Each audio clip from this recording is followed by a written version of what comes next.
कभी कभी लोग विभिन्न मतलबों के लिए प्रार्थना करते हैं और जब ये मतलब पूरा नहीं होते हैं वे निराश हो जाते हैं, उदास होते हैं। मैं आपसे अनुरोध करूंगा कि आप निरंतर प्रार्थना जारी रखेंगे और आप नहीं जानते हैं कि प्रभु आपको किस प्रकार का अनुग्रह प्रदान करेगा। मैं आपको एक छोटा सा उदाहरण दूंगा। हमारे यहाँ पर एक बहन अपने पति के लिए प्रार्थना करने के लिए आया करती थी और उसका पति शराबी था और वो बहन रो रो कर अपने पति के लिए प्रार्थना करती थी। उसके पति ने शराब पीने की आदत नहीं छोड़ी, लेकिन ठीक इसके विपरीत उस बहन को एक दूसरी कृपा प्राप्त हुई। वो कृपा क्या है? उसकी एक बेटी थी जो 7-8 साल की थी और बचपन से बोलती नहीं थी। प्रभु ने उसके मुंह को खोल दिया, उसको वाणी दी और वो बोलने लगी। तो जब हम प्रार्थना करते हैं इस बात का ख्याल नहीं करेंगे कि हमने जो मतलब प्रभु के सामने रखा है वो पूरा हो रहा है या नहीं है। मैं आपसे अनुरोध करूंगा कि आप अधिक से अधिक लोगों के इस कार्यक्रम के बारे में समझाएं और वे इस कार्यक्रम को देखते हुए ईश्वर के अनुग्रह के पात्र बने। मेरे प्रिय मित्रों, आज हम लूकस के सुसमाचार की अध्याय 10 उसके वाक्य 25 से 28 तक के वचनों पर मनन करेंगे। एक बार एक शास्त्री प्रभु यीशु के पास आया और उसने प्रभु से पूछा कि गुरुवर, अनंत जीवन के अधिकारी बनने के लिए मुझे क्या करना होगा? प्रभु यीशु ने कहा, संहिता में क्या लिखा है? और उसने कहा कि संहिता में लिखा है, तुम अपने प्रभु ईश्वर को अपने सारे हृदय से, सारी बुद्धि से, सारी आत्मा से और सारी शक्ति से प्यार करो और अपने पड़ोसी को अपने समान प्यार करो। तुरंत ही प्रभु यीशु ने उससे कहा, तुमने ठीक उत्तर दिया है, ऐसा ही किया करो और तुम्हें अनंत जीवन प्राप्त होगा। तो उस व्यक्ति ने कहा कि संहिता ये बताता है कि तुम अपने प्रभु ईश्वर को अपने सारे हृदय से, सारी बुद्धि से, सारी आत्मा से और सारी शक्ति से प्यार करो और अपने पड़ोसी को अपने समान प्यार करो। हमारे विश्वास, हमारी भक्ति के दो पक्ष। पहला है अपने प्रभु ईश्वर को सारे हृदय से, सारी बुद्धि से, सारी शक्ति से, सारी आत्मा से प्यार करना, और दूसरा पक्ष है अपने पड़ोसी को अपने समान प्यार करना। ये एक ही सिक्के के दो पहलू हैं, इसे अलग नहीं किया जा सकता है। वास्तव में ये मसीही अध्यात्म का आधार है, मसीही नैतिकता का आधार है, ईश्वर से प्रेम और पड़ोसी से प्रेम। ये दोनों अलग नहीं किया जा सकता है। हम में से कई विश्वासी क्रूस पहनते हैं या क्रूस का चिन्ह बनाते हैं। क्रूस कैसे बनाया जाता है? दो लकड़ियों से। एक लकड़ी आप देख रहे हैं ऊपर से नीचे की ओर, और एक लकड़ी बाएं से दाएं की ओर। इन दो लकड़ियों से क्रूस बनाया जाता है। बहुत सुंदर प्रतीक है। ये मेल मिलाप का प्रतीक है। ईश्वर से मेल मिलाप, एक दूसरे से मेल मिलाप, ईश्वर से प्रेम और एक दूसरे से प्रेम। हम कोलोसियों के पत्र के अध्याय 1 वाक्य 20 में पढ़ते हैं, संत पौलुस कहते हैं, ईश्वर ने प्रभु यीशु मसीह के बलिदान के द्वारा संसार में शांति की स्थापना की। प्रभु यीशु के बलिदान के द्वारा प्रभु यीशु ने मनुष्य और ईश्वर के बीच में जो दूरी थी उसे दूर किया। मनुष्य और मनुष्य के बीच में जो दूरी थी उसे दूर किया।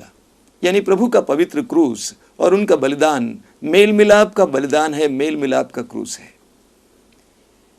ईश्वर से प्रेम और पड़ोसी से प्रेम, ये हमारे अध्यात्म के अभिन्न पहलू हैं। और जहां भी इसमें असंतुलन आ जाता है वहां पर गड़बड़ियां आती हैं, चाहे वो व्यक्तिगत जीवन में हो या समाज में हो या परिवार में। जहां किसी भी पक्ष को भूला जाता है, किसी भी पक्ष का नजरअंदाज किया जाता है, वहां पर असंतुलन आ जाता है। मुझे लगता है कि आज हम एक असंतुलित आध्यात्मिकता के, एक असंतुलित धार्मिकता के शिकार हैं। आज के अध्यात्म में मुझे असंतुलन दिखाई दे रहा है। हमें देखने को मिलता है कि लोग आज अपने परिवार के लोगों को प्यार करते हैं, बच्चों को प्यार करते हैं, रिश्तेदारों को प्यार करते हैं, बच्चों के बारे में सोचते हैं, माँ बाप के बारे में सोचते हैं, रिश्तेदारों के बारे में सोचते हैं। उनके लिए उनके पास समय है, उनके लिए उनके पास धन है, संसाधन है, उनके लिए उनके पास ऊर्जा है, शक्ति है, उनके लिए कुछ भी करने को वे तैयार हो जाते हैं, लेकिन ईश्वर के लिए उनके पास समय नहीं है। ये एक असंतुलित जीवन है। हम मनुष्यों के लिए समय देते हैं, मनुष्यों के लिए हमारे पास समय है, धन है, ऊर्जा है, शक्ति है, लेकिन ईश्वर के लिए हमारे पास समय नहीं है। यिर्मयाह नबी के ग्रंथ के अध्याय 17 उसके वाक्य 5 और 6 में हम पढ़ते हैं, प्रभु कहते हैं, धिक्कार उस मनुष्य को जो ईश्वर से मुंह मोड़ लेता है और मनुष्य पर भरोसा रखता है। धिक्कार उस मनुष्य को जो ईश्वर से मुंह मोड़ लेता है और मनुष्य पर भरोसा रखता है। आगे प्रभु कहते हैं कि वो मरुभूमि के पौधे के समान है जो कभी अच्छे दिन नहीं देखता। अंग्रेजी में इसका अनुवाद है cursed is the one, यानी धिक्कार नहीं है, उससे बढ़कर वो मनुष्य श्रापित है जो ईश्वर से मुंह मोड़ लेता है और मनुष्य पर भरोसा रखता है। इस दुनिया में बहुत सारे लोग ईश्वर से मुंह मोड़कर मनुष्यों पर भरोसा रखते हैं। कुछ दिन पहले हमारे यहाँ एक बहन ने अपना साक्ष्य दिया, बहुत सुंदर साक्ष्य। वे एक विश्वासी थी, मसीही थी, लेकिन उन्होंने अपने विश्वास को त्याग दिया। 17-18 साल की उम्र में उन्होंने एक डॉक्टर से शादी की और डॉक्टर के प्रति प्रेम के चलते उन्होंने अपने प्रभु को छोड़ा, विश्वास को छोड़ा, और 13 साल के बाद उनका पति गुजर गया, मर गया। वो बहन एक अथाह समुद्र में जैसे डूब रही थी और वो परेशान हो रही थी। और उस समय उसने अपने दोनों हाथों को प्रभु की ओर बढ़ाया, उसने प्रभु पर भरोसा रखना सीखा। उस बहन ने कहा, 13 साल में मैंने सिर्फ दुख ही दुख पाया, लेकिन उसके बाद मैंने अपने प्रभु को पुकारा, मैंने अपने यीशु को पुकारा और यीशु ने मुझे बचाया, मेरे दोनों बेटों को पढ़ाया लिखवाया और उनको अच्छी नौकरी दिला दी। आज प्रभु ने मुझे पता नहीं किस चोटी पर खड़ा कर दिया है। प्रभु कहते हैं, धिक्कार उस मनुष्य को जो मनुष्य पर भरोसा रखता है और ईश्वर से मुंह मोड़ लेता है। वो मरुभूमि के पौधे की तरह है जो कभी अच्छे दिन नहीं देखते।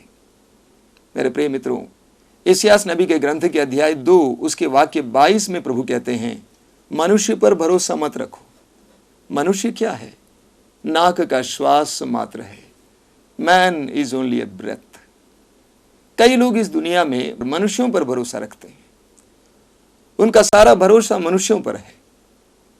प्रभु कहते हैं, मनुष्य क्या है? नाक का श्वास मात्र है। और जो लोग इस तरह मनुष्यों पर भरोसा रखते हैं वे धोखा खा जाते हैं। तो प्रभु कहते हैं, धिक्कार उस मनुष्य को जो ईश्वर से मुंह मोड़ लेता है और मनुष्यों पर भरोसा रखता है। लेकिन ठीक इसके विपरीत वाक्य 7 और 8 में, यिर्मयाह अध्याय 17 वाक्य 7 और 8 में प्रभु कहते हैं, जो व्यक्ति ईश्वर पर भरोसा रखता है वह जल स्रोत के किनारे रोपे गए वृक्ष के समान है, जिसके पत्ते कभी मुरझाते नहीं हैं और जो समय पर फल देता है। मत्ती के सुसमाचार के अध्याय 10 उसके वाक्य 37 में प्रभु यीशु कहते हैं, जो अपने माँ बाप को मुझसे ज्यादा प्यार करता है वो मेरे योग्य नहीं है। जो अपने बच्चों को मुझसे ज्यादा प्यार करता है वो मेरे योग्य नहीं है। शब्दों का ख्याल कीजिए। प्रभु कहते हैं, जो अपने माँ बाप को मुझसे ज्यादा प्यार करता है वो मेरे योग्य नहीं है, मेरे लायक नहीं है। जो अपने बच्चों को मुझसे ज्यादा प्यार करता है वो मेरे लायक नहीं है, योग्य नहीं है। मेरे प्रिय भाई और बहनों, इस सत्य को जानिए, इस वास्तविकता को स्वीकार कीजिए। हमारे जीवन के केंद्र बिंदु बनने के लिए, हमारे हृदय के सबसे महत्वपूर्ण स्थान में स्थान ग्रहण करने के लिए एक ही योग्य है और वो ईश्वर है। हमारे जीवन में सबसे पहला स्थान ईश्वर को होना चाहिए। प्रभु कहते हैं, तुम अपने प्रभु ईश्वर को सारे हृदय से, आधे हृदय से नहीं, सारी बुद्धि से, विचार, मन, योजनाएं, सब कुछ से, सारी आत्मा से, हृदय की गहराई से और सारी शक्ति से प्यार करो। यशायाह नबी के ग्रंथ के अध्याय 29 उसके वाक्य 13 में एक बहुत सुंदर वचन प्रभु हमें देता है। प्रभु कहते हैं कि ये लोग अपने मुख से मेरी आराधना करते हैं लेकिन इनके हृदय मुझसे दूर है। प्रभु कहते हैं, ये लोग अपने मुख से मेरी आराधना करते हैं लेकिन इनका हृदय मुझसे दूर है। They honor me with their lips, but their hearts are away from me. हमारे अध्यात्म का पहला बिंदु यह है कि हम अपने प्रभु ईश्वर को सारे हृदय से, सारी बुद्धि से, सारी आत्मा से और सारी शक्ति से प्यार करें। दूसरा बिंदु है अपने पड़ोसी को अपने समान प्यार करें। मुझे यह भी देखने को मिलता है इस दुनिया में बहुत सारे लोग हैं जो आध्यात्मिक हैं, धार्मिक हैं, क्रियाकर्म करते हैं, पूजा करते हैं, ईश्वर पर भरोसा रखते हैं, पूजा पाठ करते हैं, दुआ प्रार्थना करते हैं, मंदिरों में, गिरजाघरों में, मस्जिदों में जाया करते हैं, दान पुण्य किया करते हैं, त्याग तपस्या किया करते हैं, लेकिन उनके दिल में मनुष्यों के लिए तनिक भी जगह नहीं है। विडंबना है, विरोधाभास है। लेकिन आज ये देखने को मिलता है हर धर्म में लोग ईश्वर से प्रेम करते हैं, ईश्वर की पूजा करते हैं, आराधना करते हैं, ईश्वर के लिए कुछ भी करने को तैयार हो जाते हैं, स्वयं मरने के लिए तैयार हो जाते हैं, दूसरों को मारने के लिए तैयार हो जाते हैं, लेकिन दूसरों में ईश्वर का सानिध्य अनुभव नहीं कर पाते हैं। मैं इस बात को समझ नहीं पाता हूँ, आखिर ईश्वर की पूजा करने वाले, प्रार्थना करने वाले मनुष्यों में ईश्वर का सानिध्य क्यों अनुभव नहीं कर पाते हैं। उत्पत्ति ग्रंथ में हम पढ़ते हैं कि ईश्वर ने मनुष्य को अपना प्रतिरूप बनाया है और हर विश्वासी, हर धर्म का विश्वासी मानता है कि हर मनुष्य के अंदर ईश्वर का अंश है। तो मनुष्यों में ईश्वर को क्यों नहीं देख पाते हैं। हमारे आश्रम में, प्रार्थना सभाओं में काफी संख्या में लोग आते हैं और विभिन्न धर्म के लोग आते हैं, विभिन्न जात वर्ग के लोग आते हैं। यहाँ पर यह पूछा नहीं जाता है कि आप किस बिरादरी के हैं, किस धर्म के हैं। कुछ वर्ष पहले की बात है कि एक बार कुछ बातें चल रही थी और एक संवाददाता मुझे बार बार परेशान कर रहा था ये कहकर कि आपके यहाँ पर बड़ी संख्या में हिंदू आते हैं। मैंने कहा नहीं तो। वो बार बार बोलते गए तो मैंने कहा देखिए, मुझे तो कोई हिंदू नजर नहीं आता है, मुझे तो सभी इंसान ही दिख रहे हैं। मैंने कहा कि आपकी दृष्टि खराब है। अक्सर हमारी दृष्टि खराब है। हमें हिंदू दिखाई देता है, मुसलमान दिखाई देता है, ईसाई दिखाई देता है, इंसान दिखता नहीं है। कहा जाता है कि एक बार विनोबा भावे जी जो भूमि आवंटन के आंदोलन को चला रहे थे, गांव गांव जा रहे थे और उनके साथ एक संवाददाता भी चल रही थी। सैकड़ों लोगों से भी मिले, बातचीत किए, सुबह से लेकर शाम तक गांव से, एक गांव से दूसरा गांव, दूसरे से तीसरा गांव, इस तरह पैदल चलते रहे। शाम को जब वे लोग एक साथ बैठे तो उस संवाददाता ने उनसे पूछा कि आप इतने लोगों से मिले, कम से कम 2000 लोगों से मिले, बातचीत किए, कि आपको थकान नहीं महसूस होती है। कहा जाता है उन्होंने जवाब में कहा, मैं कैसे थकान महसूस करूंगा जब मैं 2000 बार ईश्वर से मिला हूं। यानी उन्होंने कहा कि हर व्यक्ति से जब मैं मिल रहा था, मैं ईश्वर से ही मिल रहा था। कितनी सुंदर सोच है। हम संत यूहन्ना के पहले पत्र के अध्याय 4 वाक्य 20 में पढ़ते हैं। संत यूहन्ना कहते हैं, यदि कोई कहता है कि मैं ईश्वर से प्यार करता हूं और अपने भाई से बैर करता है तो वो झूठा है। क्योंकि यदि वो अपने भाई को जिसे वो देखता है प्यार नहीं करता है, तो वो ईश्वर को जिसे वो कभी नहीं देखा है कैसे प्यार कर सकता है। यह संभव है। बहुत सुंदर वचन है, हम सब के लिए आज मनन चिंतन के लिए आवश्यक वचन है। यूहन्ना कहते हैं, यदि कोई कहता है मैं ईश्वर से प्यार करता हूं और अपने भाई से बैर करता है, बहन से बैर करता है, तो वो झूठा है। क्योंकि यदि वो अपने भाई को जिसे वो देखता है प्यार नहीं कर सकता है, तो ईश्वर को जिसे कभी नहीं देखता है कैसे प्यार कर सकता है। यानी ईश्वर का प्रेम हम अपने भाई के द्वारा ही प्रकट करते हैं। ईश्वर के प्रति हमारा प्रेम हम अपने भाई के द्वारा प्रकट करते हैं। जब हम अपने भाइयों की सेवा करते हैं, उनकी मदद करते हैं, उनको प्रेम करते हैं, हम ईश्वर को ही प्रेम करते हैं। प्रभु यीशु स्वयं कहते हैं मत्ती के सुसमाचार के अध्याय 5 उसके वाक्य 21 और 22 में, तुमने सुना है हत्या मत करो, जो हत्या करता है वो कचहरी में दंड के योग्य होगा। लेकिन मैं तुमसे कहता हूं, जो अपने भाई से या बहन से बैर करता है वो कचहरी में दंड के योग्य होगा। वो सशक्त वचन है। प्रभु कहते हैं तुमने सुना है, कहा गया है, हत्या मत करो।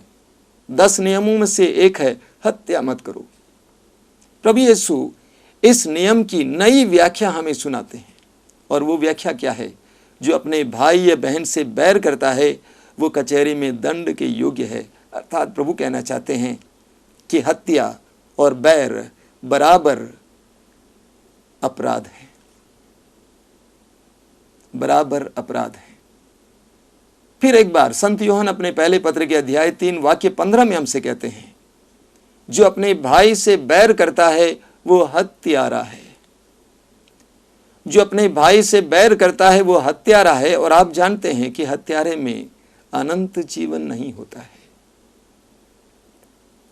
जो व्यक्ति अपने भाई बहन से बैर करता है वो ईश्वर से प्रेम नहीं कर सकता है, वो अनंत जीवन का अधिकारी नहीं हो सकता है। आज हमें देखने को मिलता है कि कई लोग पूजा पाठ करते हैं, प्रार्थनाएं करते हैं, दुआएं करते हैं, दान पुण्य करते हैं, लेकिन वे अपने भाई से बैर करते हैं, भाई को धोखा देते हैं, भाई से चोरी करते हैं, भाई को ठगते हैं, घूस लेते हैं। मेरे प्रिय मित्रों, ये दोनों एक साथ नहीं जा सकते। ईश्वर से प्रेम और भाई से घृणा एक साथ नहीं जा सकते। पवित्र वचन में एक बहुत सुंदर वचन हमें पढ़ने को मिलता है। इस्यास नबी अध्याय 1 वाक्य 15 में प्रभु कहते हैं, जब तुम प्रार्थना में अपने हाथों को फैलाओगे मैं तुमसे मुंह फेर लूंगा, और जब तुम लंबी लंबी प्रार्थनाएं करोगे मैं अपने कान बंद कर दूंगा, क्योंकि तुम्हारे हाथ रक्त से रंगे हुए हैं। इसलिए स्नान करो, शुद्ध हो जाओ, भलाई करना सीखो। आज प्रभु हमारे सामने एक सच्चे अध्यात्म, सच्ची धार्मिकता की महत्वपूर्ण बातें रख रहे हैं। ईश्वर से प्रेम करना और पड़ोसी से प्रेम करना, इसका संतुलन ही अध्यात्म है, इसका संतुलन ही धार्मिकता है, और इसके संतुलन में ही हमारा कल्याण है, हमारी भलाई है। आज हम प्रार्थना करें, सारे संसार में सब लोगों के लिए प्रार्थना करें, विशेष करके विश्वासियों के लिए प्रार्थना करें कि वे प्रभु के इन वचनों को समझें और सच्ची आध्यात्मिकता और सच्ची धार्मिकता को जान जाएं। आइए हम प्रार्थना करें। अपनी आंखें बंद कीजिए। इस समय मैं आपसे अनुरोध करूंगा, प्रभु के कही हुई इन बातों को अपने हृदय और मन से ग्रहण करें। प्रभु हम विश्वासियों से आज ये कह रहा है कि तुम्हारी आध्यात्मिकता इसमें प्रकट हो कि तुम सारे हृदय से, सारी बुद्धि से, सारी आत्मा से, सारी शक्ति से अपने ईश्वर को प्यार करो। ईश्वर को अपने जीवन में सबसे प्रथम स्थान दो। ईश्वर के लिए अपने हृदय को खोलो। साथ ही साथ अपने पड़ोसी को अपने समान प्यार करो। जिस तरह तुम अपने आप को प्यार करते हो, जिस तरह तुम अपने आप को सम्मान करते हो, अपने आप के लिए सम्मान चाहते हो, उसी तरह दूसरों को प्यार करो, दूसरों की मदद करो। ये दोनों हमारी आध्यात्मिकता के अभिन्न अंग हैं, अभिन्न पहलू है। प्रार्थना कीजिए। मैं आपके लिए प्रार्थना करना चाहता हूँ। हे स्वर्गीय पिता, तूने अपने पुत्र यीशु के द्वारा हमें सच्चे अध्यात्म और धार्मिकता की पहचान दी है, प्रमाण दिया है, प्रतीक दिया है। हम तुझसे प्रार्थना करते हैं, हमारी बुद्धि को खोलिए, हमें भी तेरे प्रति जागरूक बनाइए, हमें भी एक दूसरे के प्रति जागरूक बनाइए, दूसरों के दुख और दर्द को जानने और देखने, पहचानने के लिए, उनकी सेवा करने के लिए उतने ही लगन के साथ, जितने लगन के साथ हम तेरी सेवा करते हैं, हमें कृपा दीजिए।